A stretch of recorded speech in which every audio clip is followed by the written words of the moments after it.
Hey, Emma. Yes, Madelyn. What do you call it when Nathan Drake doesn't brush his teeth for a long time on one of his expeditions? Gosh, I don't know. What do you call it? The Breath of the Wild!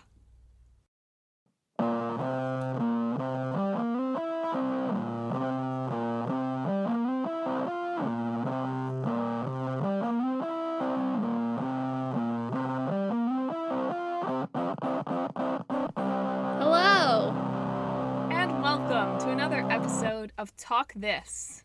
It's dangerous to podcast alone. I'm your funny host, Madelyn. I'm your other host, Emma. You didn't like that one, huh? Weak. This one was weak. Yeah. That's okay, because this is the second time Madelyn has had to think of a joke for these exact games. My first joke didn't even really have to do with the games, though. You just made a joke? Well, it was about the Nintendo Wii. The first joke? Yeah. Why? I don't know. I didn't have confidence in myself back then. I've Wow. grown and I've learned a lot. We've evolved so much. So, folks, thank you for tuning in today. This is a very special edition of Talk This because it's our anniversary edition. Yeah. Is it literally On this exactly? day. Yeah. 1 year ago, Talk This became a reality. Did you just say it became a reality? No, I just said reality, and I don't want to be quoted as saying reality. Okay, I didn't. I just said reality. I don't want that attributed to me. Thank you. Reality is pretty funny, though.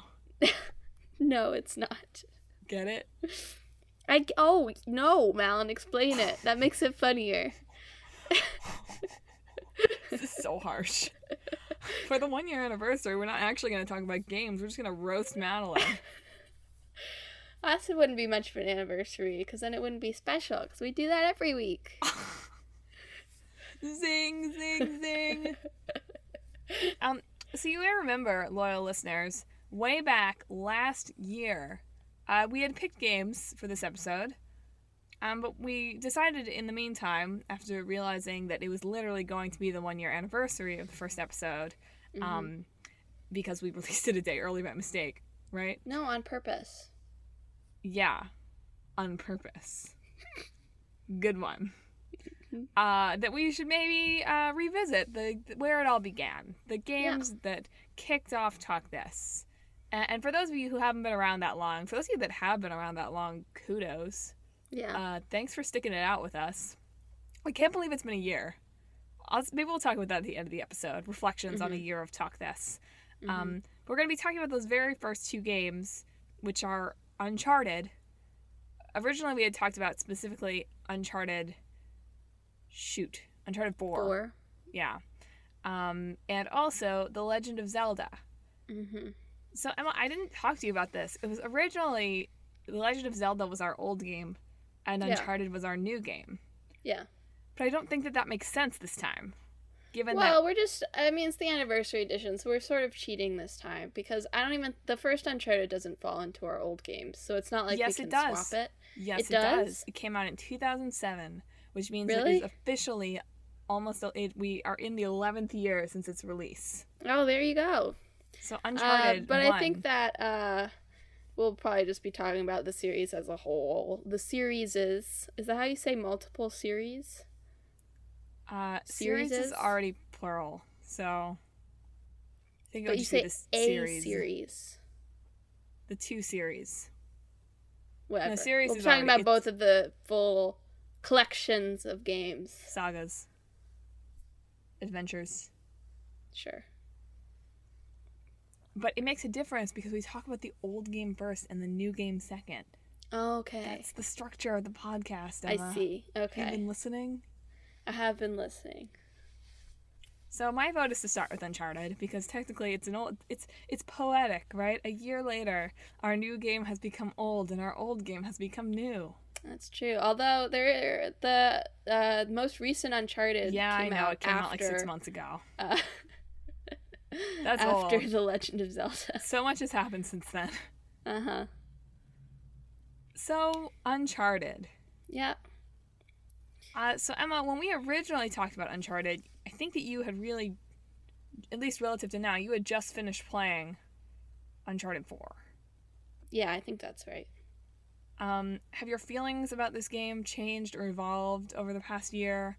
Have you thought about it much at all? I haven't thought about it a lot. But I think I probably said this. I've only played like bits and parts of the first three.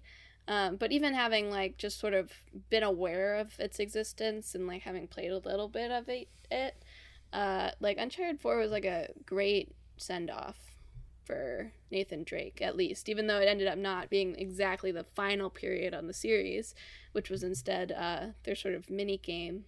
That's not the right term. Their that was demeaning. Short game, Lost Legacy. But in terms of saying like goodbye Nathan Drake, like Uncharted 4 was the perfect way to do it.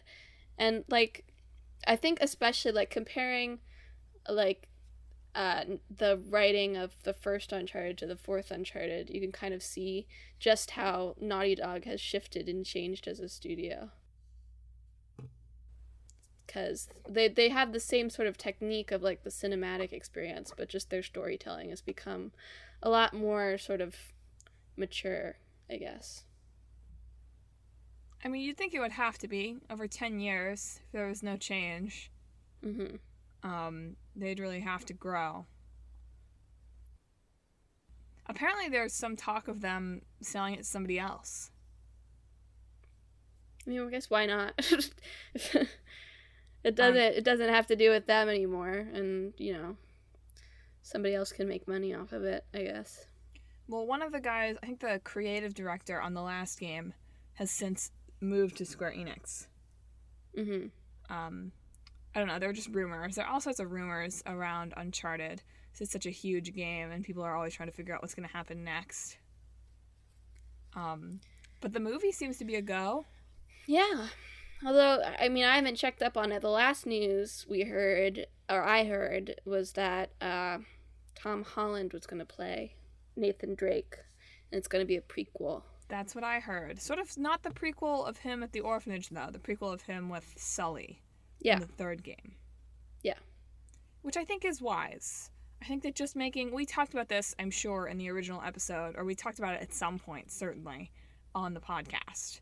But I think just making a straight adaptation of one of the Uncharted games, just taking out all of the gameplay and making you sit through a movie, would have done a poor service to the games. Yeah, I mean, Uncharted basically is a movie, except its main gimmick is like you get to participate in those awesome action set pieces that action movies have.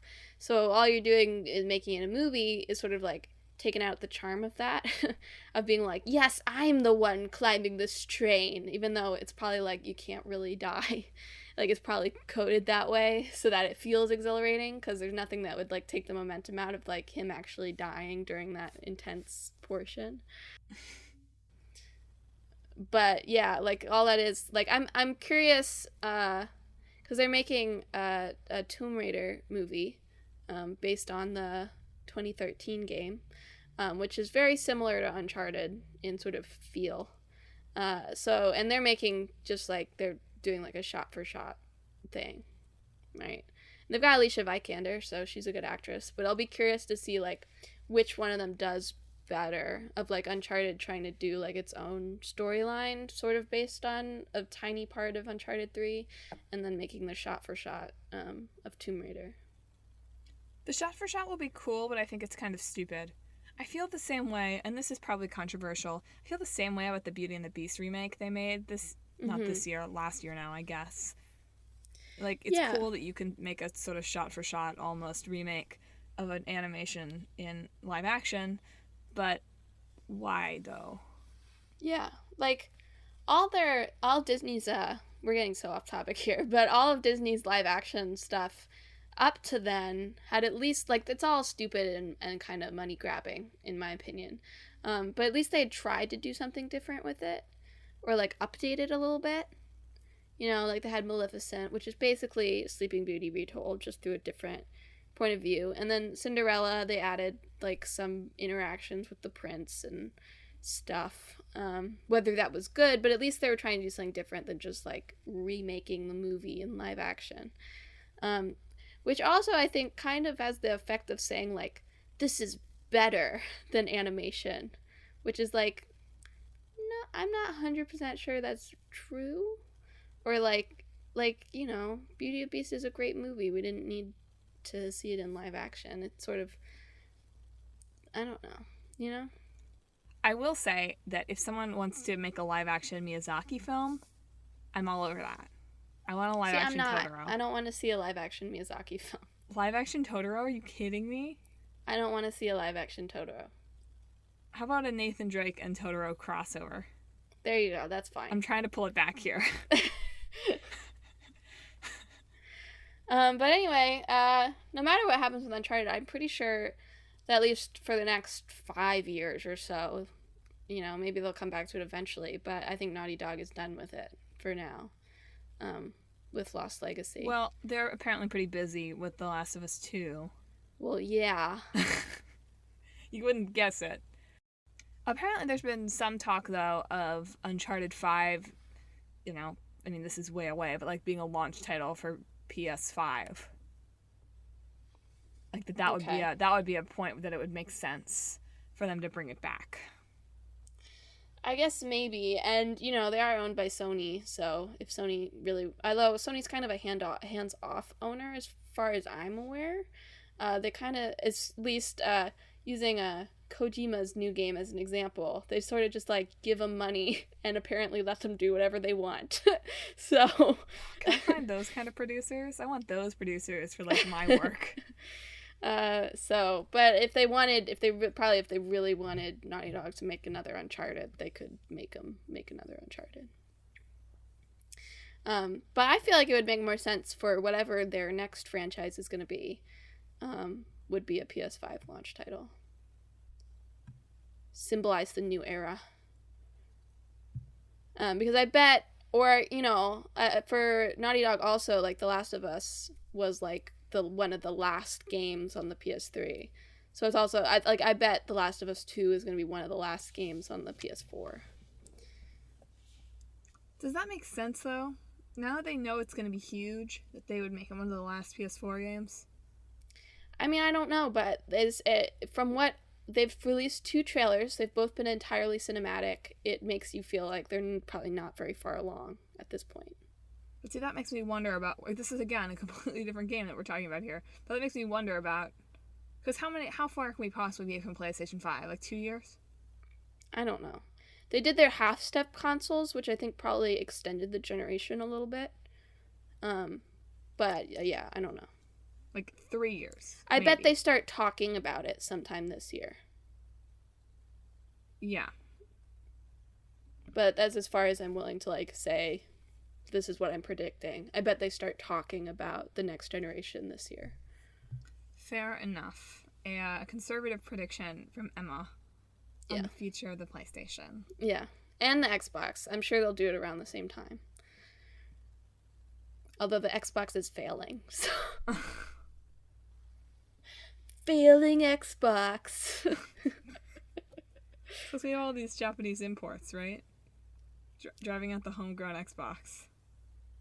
I guess so, yeah. The all-American Xbox. That's true. It's all American. No, they just aren't getting any exclusives. So there's no reason to buy their console. Exclusives are dead. Because what? Exclusives are gonna go the way of the dodo. That's my prediction. Okay, but this year, let's just say, okay, so PlayStation gets a lot of exclusives because Sony Interactive Entertainment owns developers. But this year they also managed to score a lot of what are called console exclusives, which means it comes out on PC also, but it only on the console, it's only on the PlayStation. So, like, that's, like, they're not competing with PC, so that's almost as good. Honestly, it's just getting a straight exclusive. Even better, because Sony probably makes more money. What do you mean? Because they're selling it for PC, too. Sony doesn't... What? if they own the developer, aren't No, they... that's not that. If they own the developer, it only comes out on PlayStation. Oh. Yeah. I'm dumb. Yeah. A year's gone by and not much has changed. Yeah. I am excited about the Uncharted, the minigame, though. I dig that they were like, let's hand it over to two of our ladies. Yeah. Yeah, I played some of it. I enjoyed it. I got busy and it wasn't great enough to keep me hanging on. It was a lot of like, oh, it's more Uncharted stuff, except with, the two ladies. Deedly deedly dee. Yeah. But it was fun, Uncharted is always fun. I hadn't played much of Uncharted 2, so I didn't feel like a particular connection to Chloe. Mm-hmm. I think Chloe? Yes. Yeah. And Nadine. And Nadine. Nadine is from Uncharted 4, so. But. Yeah. I think if they reboot it, though, they're going to have to go, like, wildly diverse with it, right? I mean, I'm sure they will, yeah. Yeah. Which is exciting. Mm-hmm. But people are going to be pissed. They're going to be like, where's Nathan Drake? Like, why do we have this, like, queer Asian with diabetes as our... Oh my god. That might be going a little bit far. One step at a time. You're right. Industry. We're not ready for the queer Asian with diabetes. It's a gameplay mechanic that every once in a while you have to take your insulin shot. You know what? That would not be... I'm sure there's a game. Some diabetic developer is going to do it. That's true. It is worth noting, though, that the actresses who play Nadine and Chloe are white actresses. Which is a bit of a complicated... Yeah, I mean, but it's a complicated thing with the voice acting, because, maybe it doesn't happen like this, but theoretically, anybody could play anybody, right? Could go both ways. Sort of, sure. But yeah, it's a little bit... It's just like, I'm sure there are plenty of women of color, or appropriate women, who could have played these roles, but we went with white actresses.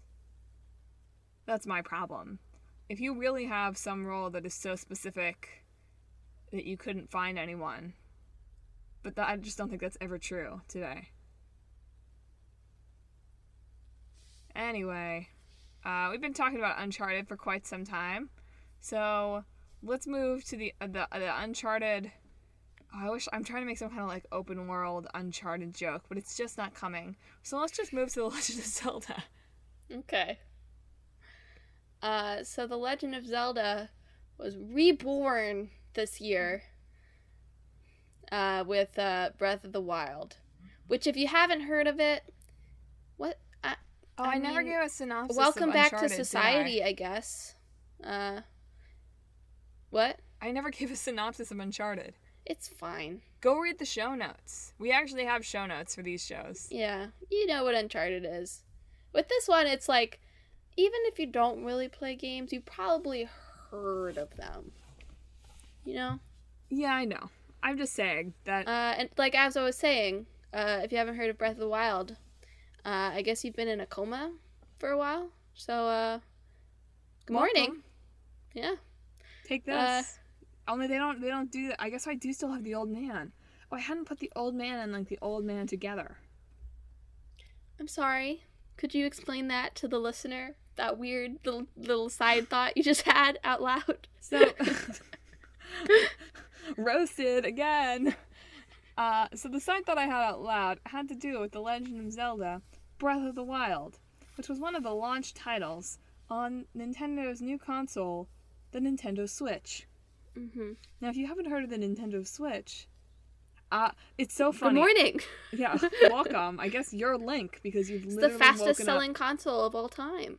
Yeah. But it's like, literally, if you haven't heard of it, you are Link. You've woken up in your own version of Hyrule. But then as soon as he wakes up, he gets his own Nintendo Switch. Yeah, so Breath of the Wild begins, like many Zelda games, with Link, well, like all Zelda games, with Link waking up in a mysterious land, only this time instead of being really handed a sword, although you do get a sword eventually, you're handed a. It's not called a Nintendo Switch. Sheikah Slate. But it might as well be. Yeah, it's a Nintendo Switch. It looks oddly familiar. Gee, I wonder why. And Breath of the Wild, and we've discussed it some on the show before, I think, in reference to open world games, is an open world game in pretty much the purest sense of the word. I sort of didn't believe it when people were describing that it was really as open world as it seems, but it is. Emma and I have Switches now. If you're just tuning in, you've missed the last couple weeks. Hope your holidays were good. Catch up. Emma and I have Switches now, and I have Breath of the Wild, although Emma does not. And it really is very open. I've just been exploring. Yeah. You do eventually have to defeat Ganon, as you do in all Zelda games, but it's going to be a long way off for me yet. Yep. I mean, as soon as you have access to it, technically you can go do it. Yeah. But why would you do that to yourself unless you're one of those crazy speedrunning people? I mean, I've been slaughtered by easy enemies over and over and over again, so I don't really understand why you would want to do it.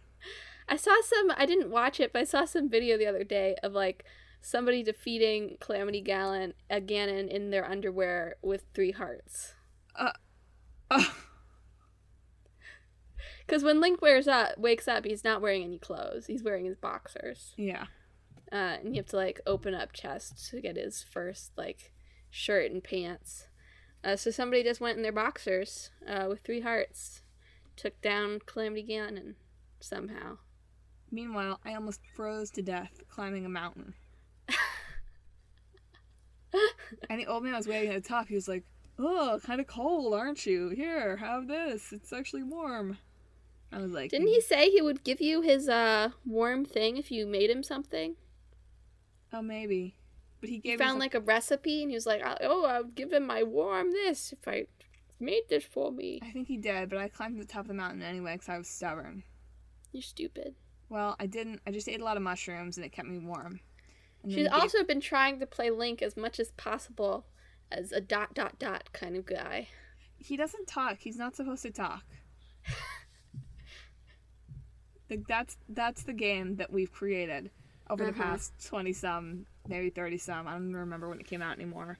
Check the fact sheet. Years. Link doesn't talk. He doesn't talk. Why are we giving him options to talk? It's a brand new Zelda. His name is Zelda now. They've given up. Oh my god. Yeah. We had a whole discussion on the original episode about all these conspiracy theories about Link.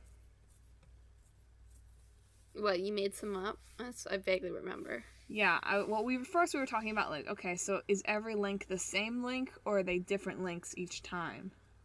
Oh, right. And I think we came down on the side of each Link is different. Yeah. Which makes sense, because he would have to relearn how to do everything over and over, and it just doesn't make sense. But then you made the claim that every Ganon is the same Ganon. That's what it said online. Which it doesn't make more sense to me a year later. The bastion of information online told me, with its most reliable sort of text font, that Ganon is the same in every game, apparently. How? I don't know. He's a immortal or dimension hopper or whatever. But Link is just like reincarnated in different spaces. Which leads me once again to posit Link as Hyrule's sort of Jesus figure. Sure. And it's write a paper on him as Nathan Drake, who is also a Jesus figure. No, the last time, and I think this is very compelling. So, like, why couldn't Nathan Drake as a kid just have fallen in a wormhole to Hyrule, fought some monsters, and then come back? Drake in Wonderland. What? That's what you just said. You just said it's Alice in Wonderland, except with Nathan Drake and Zelda. Okay. Where is Zelda in Breath of the Wild? There's been no Zelda. She's been talking to you, hasn't she? Oh. I had not put those things together. Oh. Maybe you're not supposed to. Sorry. Wow. Hashtag spoiled. Hashtag ruined. Who else is a female character Hashtag speaking to Link in his mind? Hashtag gaming podcast. There's a female voice that speaks to Link near the beginning that's like, Link, take your Nintendo Switch with you, or whatever. And you know. Yeah, but see, here's the deal. Figured you assumed it was Zelda. Because I've been playing Borderlands recently, I've learned to like tune out these female voice things that intrude on my gameplay. I guess in yeah, sure.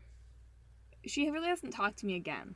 I've just been running around, shooting arrows at stuff, mostly.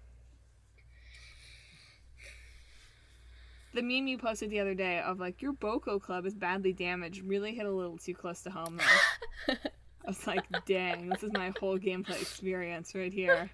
Yeah, pretty much. I just watched her for a few hours, and I felt like every couple seconds her Boko Club was badly damaged. Well, obviously because the Boko Club sucks. The Boko Club. Maybe that's what I'll call the Wellness Center. That's a good one. That's the part of the nightclub under the Wellness Center. They have to be an exclusive member to get into. Yeah, and it'll keep them all fat. Yeah, so keep coming exactly. Back. Planet Fitness serves pizza. Did you know that?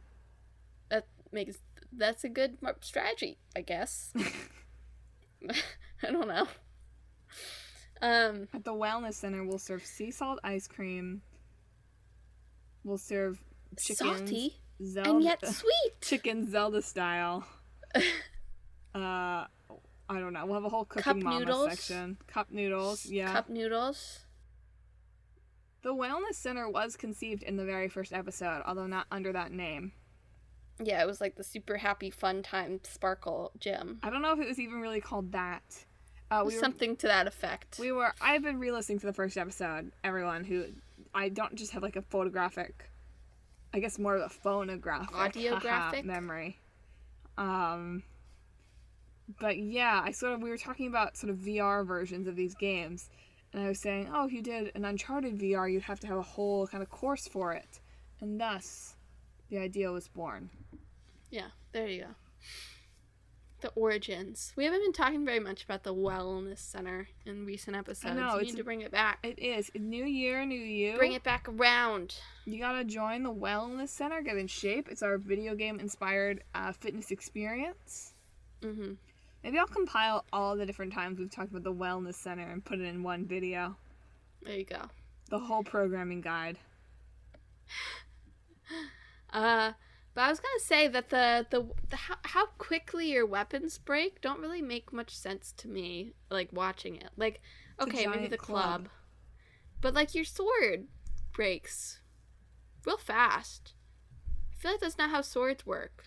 Like, maybe it gets dull, but feels like you should be able to like find an item to like polish it. You know? They're just like really cheap metal. You got like IKEA swords. I guess. They're made of tinfoil. I don't know. Seems a little sketchy to me. I mean, I guess people enjoy it, and I guess there's weapons all over the place, but I feel like I'd get annoyed. Oh, I am getting annoyed. Also because, like, I think it's because Fire Emblem ingrained it in me. Don't break your weapons. That's true. That is true. Especially your good weapons. You never use them. Except for bosses. Never ever. Yeah. So every time like one of your weapons breaks, I'm like, oh god. Gives me heart palpitations. I'm not sure if I like the open world style of Breath of the Wild better than the traditional one though. I mean, it's definitely different. It's definitely fresh air. I feel like I don't love open world. I feel like the only, like, wide open world I've played any of was, or a significant amount of, is Final Fantasy 15, and that has a story you can keep going back to. Breath of the Wild doesn't even have that sort of central guiding post, really. And so that's possibly why I'm not very enthused about it. But I also feel like while it's good, and it's good that Nintendo is trying new things, like, why is it everybody's game of the year? It just doesn't quite click with me. Oh, I forgot to mention when we were talking about Uncharted. I read a brutal Washington Post review of Uncharted 4. I don't trust the Washington Post brutal. About game reviews, so... It's apparently, like, the only place it got a bad review. How did they even, like... Okay, so we are from DC, so occasionally I will check out... They have, like, one game review every once in a while in the Washington Post. I don't know how they would even make a brutal review. He gets, like, 200 words. It was longer than that. It was longer than that? It's probably 400. Okay. He just thought it was boring. But why? He thought it was boring that Nathan Drake became, like, an old man. Oh. I guess. I think it's, it's definitely different. I think it's poignant. Sort of. Did you say it was poignant? Poignant? Poignant? Thank you. Poignant? Yeah. Okay. My charming character twerk. That's the sound of it.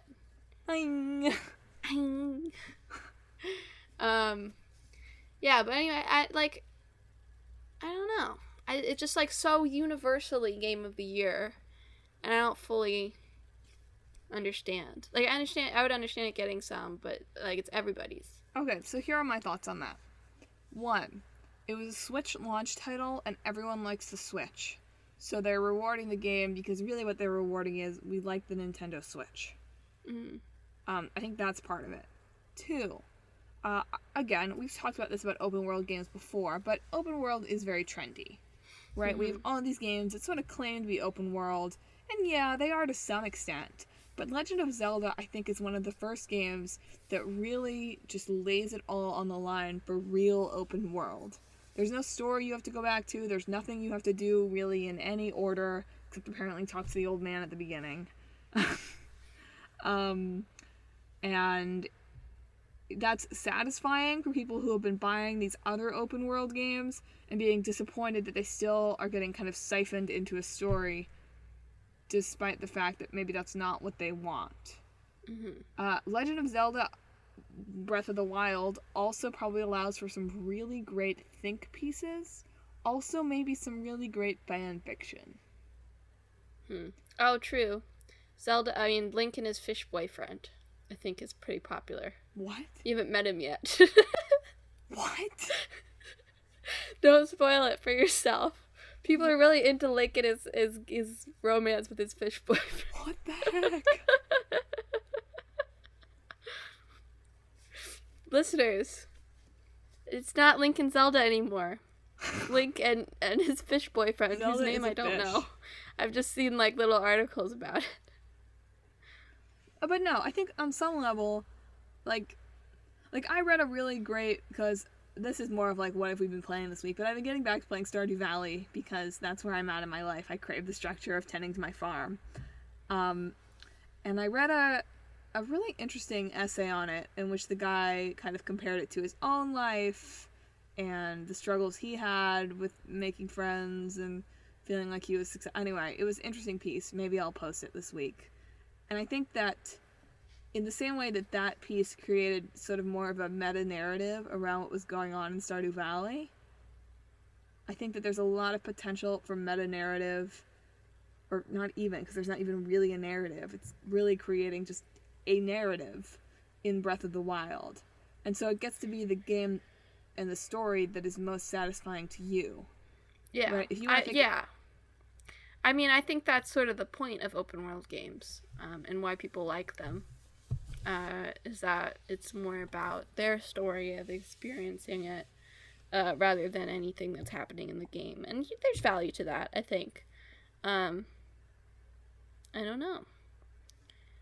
I don't think... I feel like people sometimes think that the only place they can get meta-narratives is out of extreme open world games, or, like, have their own story experience. And I don't think that's fully true. But I understand the draw to it.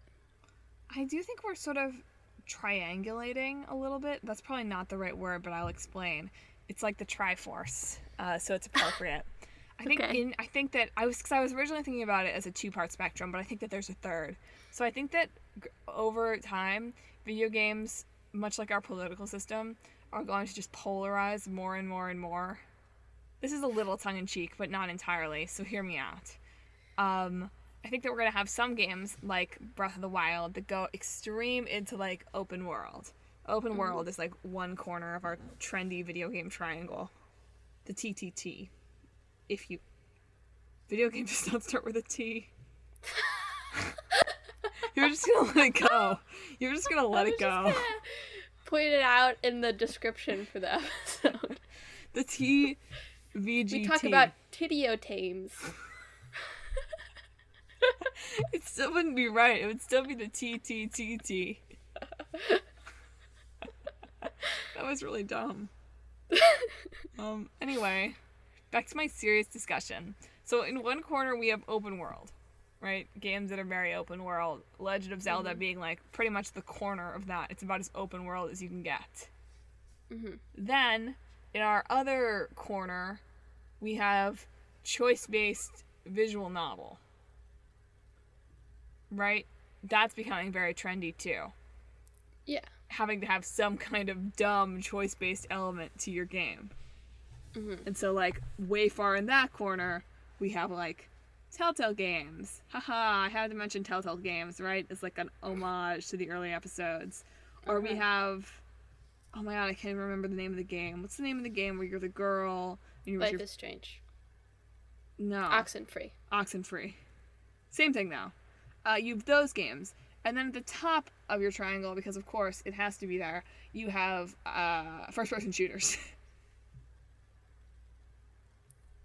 I feel like it's unfair to some first-person shooters, though, to lump them all into one category. No, that's fair. And I think you can say, okay, so we can, like, place it on the triangle, right?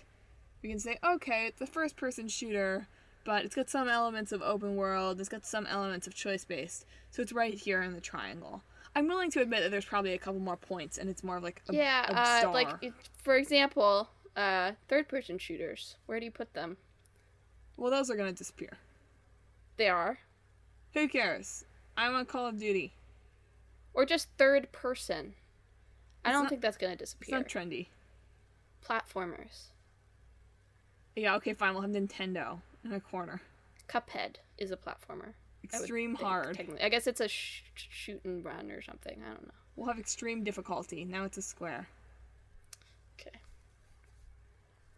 Yeah, I think there's a little bit of adjustment to be had with that. But I think that this is something that I can refine this year. I'd like to refine my video game plot. Sure. I think it would be interesting to say, like, okay, here are these, like, features that have become very distinctive in games. Yeah. And how would I plot them? Sure. You're not acting as if it's interesting. No, I think it could be interesting. I just always think, like, you know, to sort of touch on that, there's all these places that are, like, they write, like, they're supposed to, like, grab attention or whatever, but they're like, oh, Breath of the Wild signals the death of the linear game. It's like, no, it doesn't. Yeah, and I am being pretty all games will be made like Breath of the Wild now. It's like, you're being ridiculous, right? Like, that's way too far. I just think, in my opinion, whether your game is quote-unquote linear or open or whatever, it's important that you're engaging with interactivity, whether the lack of it or the giving of it, and you're thinking about that. You know, that's what I find important in a game, more than, like, oh, it's so open, you know? Like, that's not the only measure of, like, a game using its ability as a game to tell a story or give you a story to tell. Yeah, and I think that's wise. Like, to sort of talk about, like, two of Naughty Dog's things, Uncharted 4 has this weird gimmicky, like in the first like 2 hours of the game, and then it goes away forever. Of like you can like pick things he'll say. There's like 3 instances So of it. dumb. I'm like, and it breaks the action, and it's stupid. And it felt like they just felt like they had to throw it in because it doesn't add anything. As opposed to in The Last of Us, there are moments where it doesn't like give you an option. You know, it makes you do something. It makes you consciously do it, but it's telling you there's not an option here. Like you are like it's purposely saying you are playing as Joel. You are not playing as you. And so it uses interactivity to hammer that home, so that at the end, the main message, I think, and the way you don't feel so connected with Joel that you can't see him from an outsider perspective. And that's important for that story. So that's like 2 examples from the same developer of like not using interactivity thoughtfully and using interactivity thoughtfully. And they're both linear games. So I think it's important to keep that in mind, whereas like some reviewers out there are being like, open world is the only future, which doesn't make sense. Yeah, I read an article that was like single player games are dying. I was like, are you kidding me? It's like, no, it's not. See, that was a much more nuanced discussion than we would have been capable of a year ago. There you go. Look how talk this has grown. We've grown up, people. We're a whole year older. A whole year wiser. Mm-hmm. I've upgraded myself from video game complete. I don't even have the right word. I was like, newbie? That's wrong. Novice? That's wrong. Noob. Yeah. From complete noob to like, I know a few things about a few things. Mm-hmm. So I am your old man. You are my old man. Yeah. You're like running around, you sleep sometimes you're on top of cold mountains. Mm-hmm. Sometimes I just want to chop down a tree. Don't we all? Yeah. That's me. That does sound like you. That old man in Breath of the Wild is kind of scary. Not gonna lie. He's a little freaky. He just like pops up. He's just like sitting by the fire and he's like, oh, I'm just chilling. Would love an apple though. Feel free to stay as long as you like. Wink. Let's not go Anyway, there. What was our first mashup like? I haven't. Crap. I've already posted it probably, so why don't you go check it out on our Facebook page? Well, I meant because we have to make another one, right? I haven't gotten there yet. Oh man. I'm like 2/3 of the way through Uncharted.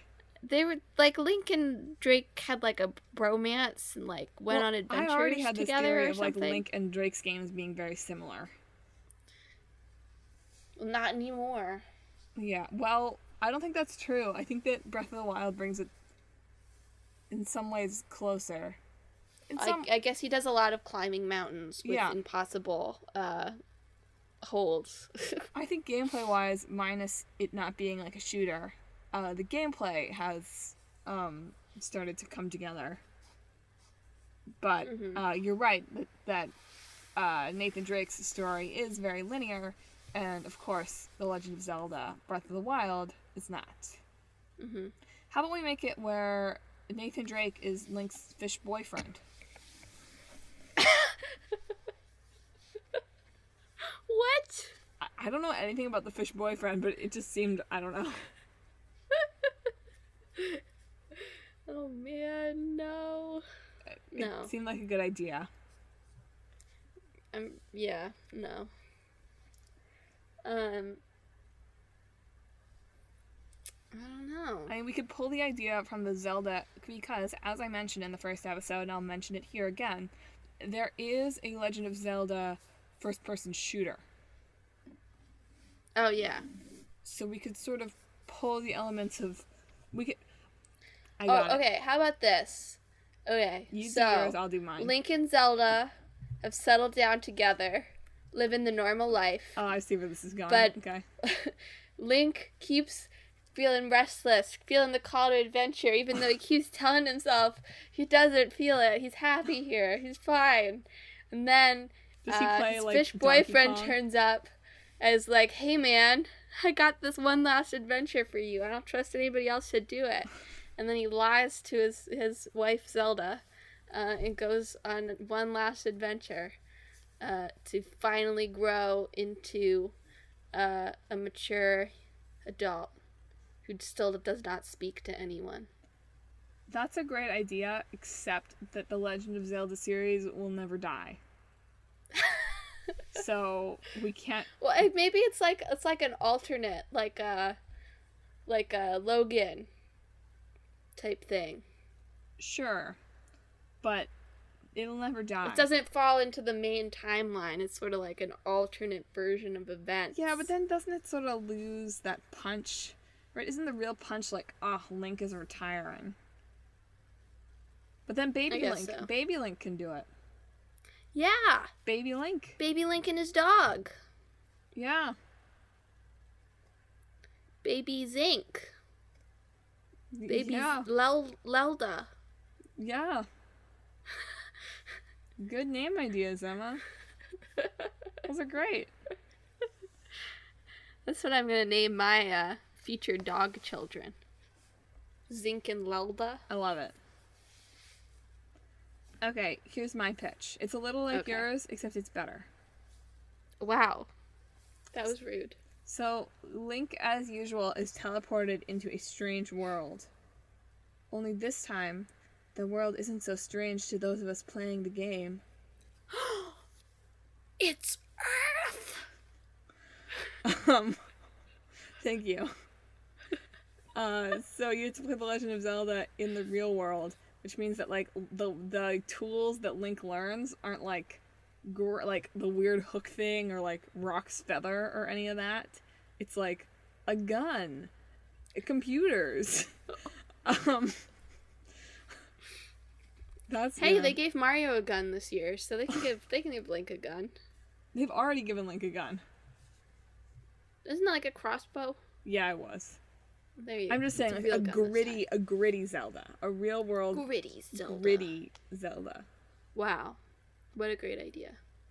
You sound really enthused.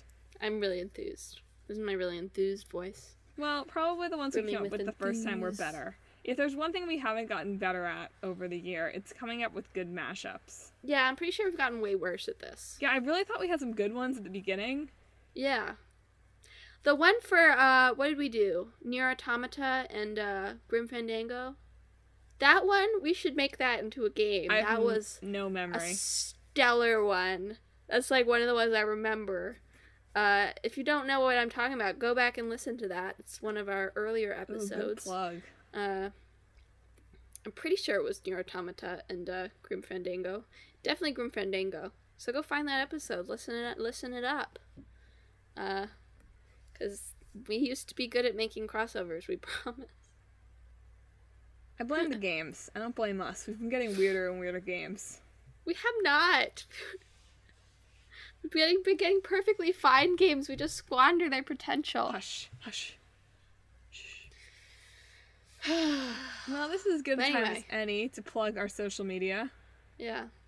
Like Emma said, you should go back. If you're a new listener just joining us here in 2018, welcome. Or if you're someone who's rejoining us, or if you're an infrequent listener, well, why don't you go back and listen to some of our back catalog of podcasts? Yeah. I was listening back to the first one just today. I was really afraid I was going to be very embarrassed of it, and it's a little embarrassing compared to, I think, the level of discourse that we're at now. I hope that I don't talk like that anymore.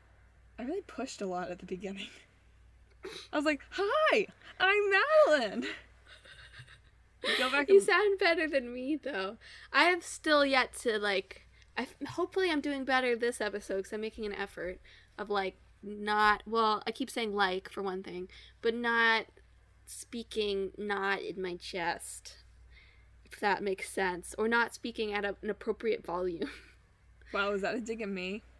No, that was a dig at myself, because my vocal track is always much quieter than yours. Which isn't you, it's me. It's not you, it's me.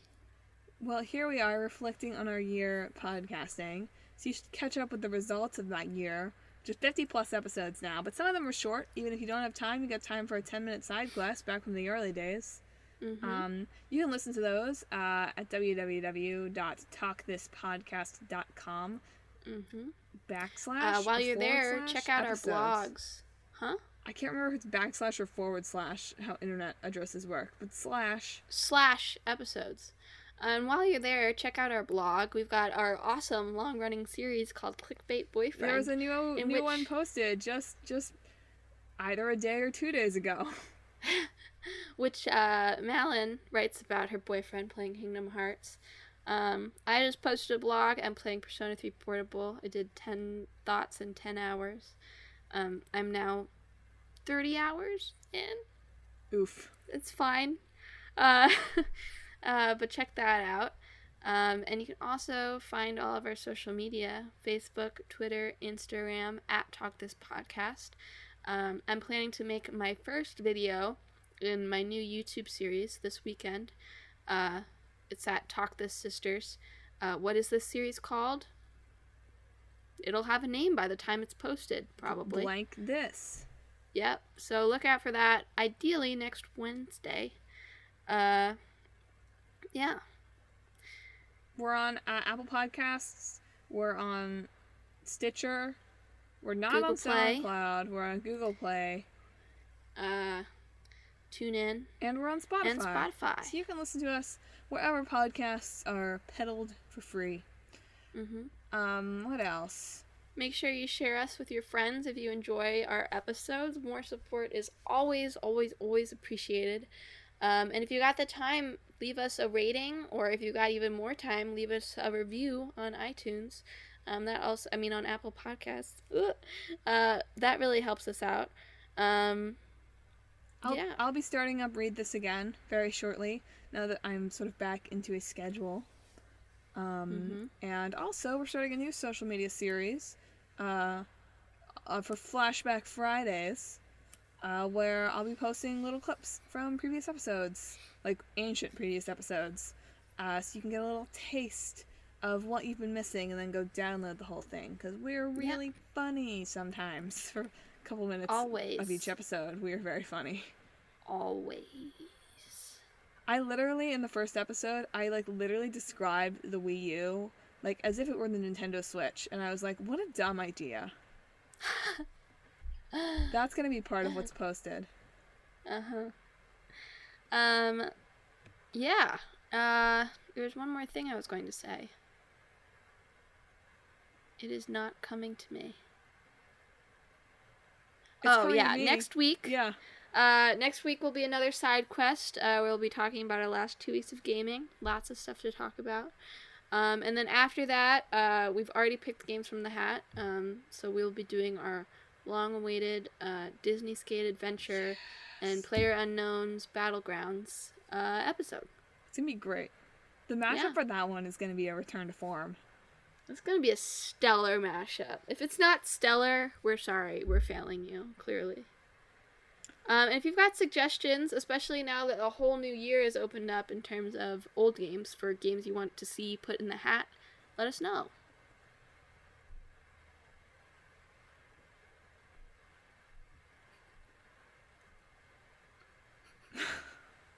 What? I was trying to think if there's anything else that needs to be said.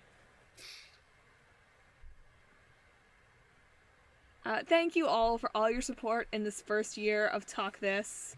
We're really excited to be embarking on year 2 of this adventure and going on to bigger and better and more open and even more story-driven and more first-person shooter. I'm just trying to create everything that could possibly be in a game. We're really excited to be going on to incredible things in year 2. And we hope that you've got an awesome year 2 with us.